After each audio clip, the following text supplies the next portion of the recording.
অনেক নাটকীয়তা হয়েছে, এবার তাতে চূড়ান্ত দাড়ি টেনেছেন কিলিয়ান এমবাপে। পিএসজি ছেড়ে তিনি রিয়াল মাদ্রিদে আনুষ্ঠানিকভাবে নাম লিখিয়েছেন। ফলে নতুন মৌসুমে তাকে কার্লো আনচেলত্তির অধীনে খেলতে দেখা যাবে।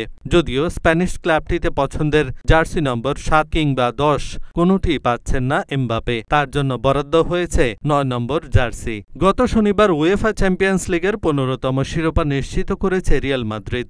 এরপরই তারা এমবাপের বিষয়ে আনুষ্ঠানিক ঘোষণায় গেছে। বর্তমানে বিশ্ব কাঁপানোর তারকা ফুটবলারদের মধ্যে অন্যতম এই ফরাসি ফরোয়ার্ড। তাকে নেওয়ার পর রিয়াল আরও অপ্রতিরোধ্য হয়ে যাবে বলে কানাঘুষা করছেন সমর্থকরা। এতদিন ধরে যে জার্সিতে এমবাপে খেলে আসছেন, রিয়ালেও তার একটিতে দেখা যাওয়ার সম্ভাবনা ছিল। তবে গত বছর ৭ নম্বর জার্সি পাকাপাকিভাবে উঠেছে ভিনিসিউস জুনিয়রের গায়ে। আগে থেকে ১০ জার্সি পরে খেলছেন লুকা মদ্রিচ।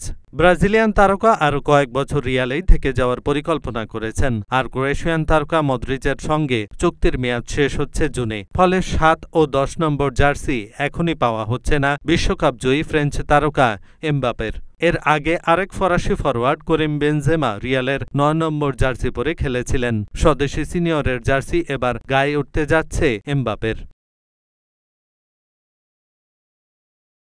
এহসানুল হক, ঢাকা পোস্ট।